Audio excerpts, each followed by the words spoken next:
Për shkak të ritmit të shpejtë të jetës moderne, stresit të përditshëm dhe orëve të gjata të cilat i kalojmë në punë, trupi ynë përballet vazhdimisht me tension dhe lodhje fizike. Këta faktorë ndikojnë drejt për drejt në shëndetin e muskujve dhe nyjeve, duke shkaktuar dhimbje dhe parehati. Si rezultat, nevoja për seanca të rregulla fizioterapie po bëhet gjithnjë më domosdoshme për të ruajtur mirëqenien fizike, për të parandaluar problemet e afatgjata dhe për të përmirësuar cilësinë e jetës. Kur flasim për fizioterapi, sot ajo po zhvillohet vazhdimisht duke përfshirë metoda moderne, por edhe praktika tradicionale në vende të ndryshme të botës, të cilat kanë sigurisht një histori gjatë. Në Kinë shpesh kombinohen këto dy qasje, mjekësia moderne dhe ajo tradicionale, duke krijuar një qasje interesante në trajtimin e pacientëve. Për të folur për këtë temë, për një eksperiencë shumë të veçantë dhe për një uri që po vazhdon të mirret në Kinë, është në lidhje direkte tashmë fizioterapisti Arber Smajli, të cilin e përshëndesim. Arber, nëse po na dëgjon, përshëndetje nga Prishtina për ty në Shangaj atje. Përshëndetje nga Shangaj në Kinë. Si po kalon, si është jeta atje, si e gjendë, ja adaptu me ritmin e jetës atje me përditshmërinë? Faktikisht, këtu është një eksperiencë e jashtëzakonshme, jo vetëm profesionale, po edhe jetësore. Unë këtu kam marrë për shkak një eksperiencë profesionale të fizioterapisë, e cila faktikisht është një trajnim profesional që bëhet vetëm për boosting kurrizor, e cila është ndarë në 3 metoda. Është ndarë në metodën e terapisë manuale, është ndarë të ato dhimbjet osteomuskulare, më pas akupunkturën, e cila është një ndër trajtimet më të lashta të kinës, dhe më pas tek korrigjimi i boostit kurrizor, i cili përfshin dhimbjet e qafës, kokëdhimbjet, marramendjet, dhimbjet e mesit dhe dhimbjet lumbale që mundën me qenë hernia diskale, dhimbjet ndryshme që mundën me përfshi. Kur po flasim për gjitha këto trajtime, cilat sigurisht po mirën si ndoshta njohuri në trajnimin që e përmende, si erdhi kjo mundësi për të shkuar në Kinë, Arber? Faktikisht, unë kam pas gjithmonë dëshirë që të kem një trajnim jashtë vendit, për shkak se ka metoda të ndryshme dhe metoda e përfshirjes pjesës perëndimore me ato lindore më ka bërë që me pas një efikasitet sa më të madh tek pacienti. Ndryshe, Kina njihet për terapi manuale, terapi miravjesore që ne ka, dhe për këtë e marr edhe këtu enkas për të jem në një trajnim profesional. Kina mbetet një prej vendeve që ndoshta i ka adaptu këto dy qasje, siç thash dhe në prezantim, ato trajtimet moderne me ato tradicionale, edhe sigurisht edhe për juve është një eksperiencë e veçantë për të marrë këto njohuri. Sa mendon që ndryshojnë trajtimet që bëhen në vendin tonë me ato që po mëson atje? Faktikisht ka një ndryshim pi fillimit vlerësimit pacientit. Do me thonë dhënjes së diagnozës, këtu fillon veç ndryshon mënyra e trajtimit. Më pas edhe trajtimi, manipulimet të ndryshme, teknikat të ndryshme manuale që mundën me pas të japin më një herë efekt. Edhe çështja e akupunkturës, e cila është domethënë kineze, faktikisht ndihmon tepër shumë që me pas këtë pjesën e suksesit tek një pacient. Çfarë vlen më ucek është se këtu profesorat e trajnerët të cilët janë fizioterapisë, faktikisht më kanë pritë shumë mirë, kam qenë shqiptari i parë që kam marrë në trajnim, dhe si shqiptari i parë, ato përpos trajnimit 8-10 orë që e mbojmë në grup me pacient real, faktikisht mu kushtohet gjithmonë edhe 1 orë, 2 orë shtesë, vetëm se jam i pari që kam marrë në atë trajnim. E përmende akupunkturën, e cila si trajtim është shumë e njohur prej vitesh edhe në vendin tonë, por ndoshta shumë pacient nuk guxojnë ta provojnë për shkak të mënyrës se si bëhet. Sa është e rrezikshme? Si të duk që bëhet atje? Ka diçka ndryshim prej mënyrës se si realizohet në vendin tonë? Nëse bëhet në formën e duhur dhe në trajtimin e duhur pacientit, gjithmonë duhet me gjetë shkakun pse duhet me bëhet. Përndryshe, patjetër që është e rrezikshme nëse nuk bëhet në mënyrë të drejtë. për shkak se mundet me pru një infekcion tepër të madh ose edhe gjëra tjera që mundet me qenë të rrezikshme për pacientin.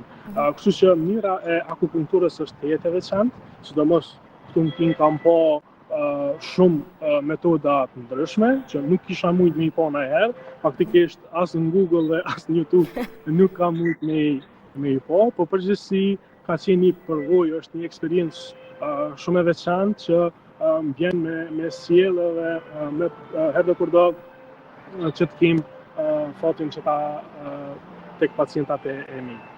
Çfarë është diçka që ke mësu kështu komplet të re gjatë kësaj eksperience atje që të ka bu përshtypje menjëherë? Faktikisht, unë kam njoft terapinë manuale, por terapia manuale këtu bëhet më ndryshe, për shkak se përcjellen nervat meridian. Nervat meridian janë nervat të cilat shlirojnë energjinë, rrisin efektin e terapisë, po ashtu dhe krijojnë që me pas një efekt dhe një rezultat shumë të madh të pacienti, qoftë në lëvizshmëri apo qoftë edhe në dhimbje.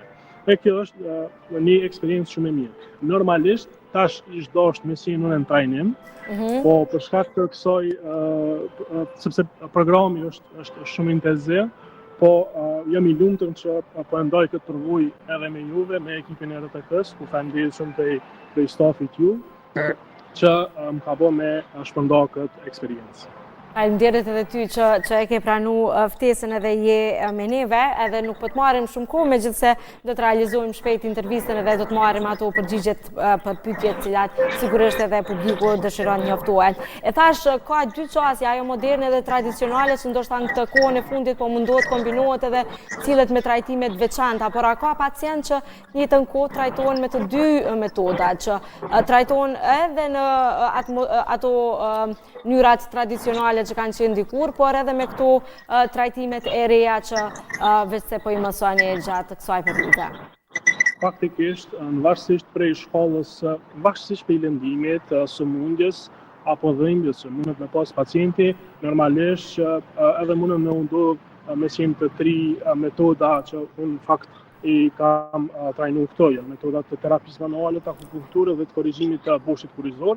Të trijat munden me qenë shumë efikase dhe munden me u përdor, por vetëm duhet me ditë me cilin pacient me u përdor, a është faza fillestare apo është një fazë kronike, është një fazë që ka kalu shumë vite dhe shumë kohë.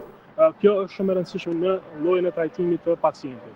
Prandaj gjithmonë trajtimi bëhet në mënyrë personalizuar, nuk muna me cek një trajnim se sa duhet kohë zgjatje, për shkak se çdo cili e ka atë pjesën e patologjisë e ka në mënyrë të vetë dhe për atë arsye duhet më trajtu në formën sa më profesionale dhe personalizuar mundshme.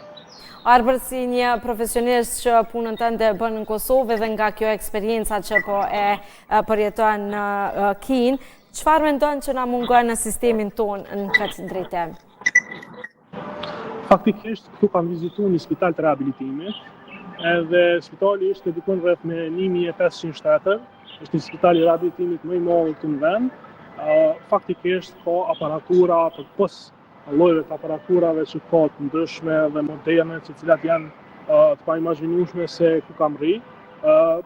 Domethënë është edhe çështja se janë shumë princip në çështjen e punës.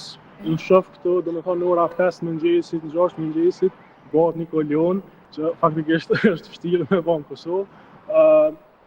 Kjo eksperienca e punës më ka bërë që me ndikuar në këtë pjesë. Krejt për fund, me qenë se tha momentalisht po zhvillohet trajnimi atje, sa do të zgjas trajnimi për cilin po flasim, periudha sa do të jesh atje në Kin? Unë faktikisht ka marrë qysh në fillim të prillit, do të zgjas deri në fillim të majit, do rreth 1 muaj trajnim, i cili është një trajnim që më ka sjell shumë metoda të mira dhe të qarta që shumë shpejti ato metoda dhe gjitha trajtimet edhe eksperiencën time disa vjeçare do e shfaq edhe në Prishtinë. edhe krejt në fund, Arbër, cili ndoshta do të kishte qenë mesazhet për gjithë ata që po na dëgjojnë, për një mirëqenie ndoshta më të mirë fizike, e dim, stresi ditor, përditshmëria jonë dinamike, gjitha gjëra që i kalojmë gjatë ditës, orët e gjata ndoshta ulur, gjitha na japin tension edhe sigurisht nuk paraqiti shpeshherë. Cila mendon që do të ishte metoda më e mirë për gjithë ata që po na dëgjojnë që të rinë gati edhe mos vim deri në pikën kritike sa na duhen terapi të gjata për të rikuperu. Për mos me qenë pacienta herë do kur do, pacienta tunë, faktikisht kish dashur me qenë aktivitet fizik shumë ai shtunë, për shkak se ne shohim që është një jetë dinamike tash, dhe aktiviteti fizik gjithmonë është në rënje. Dhe për këtë arsye, kish dashur me qenë që çdo ditë paktën një orë të kushtojmë aktivitetit fizik, për shkak se ka rëndësinë edhe në çështjen fizike, edhe në mirëqenien, edhe në stresin, ngarkesën e punës dhe gjitha këto, po je edhe më larg operimeve, dhimbjeve, fizioterapistit, profesionistëve të tjerë shëndetësor.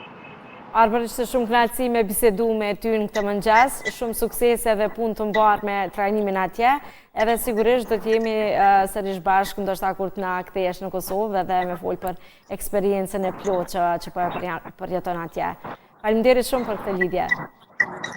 Shumë faleminderit për teje.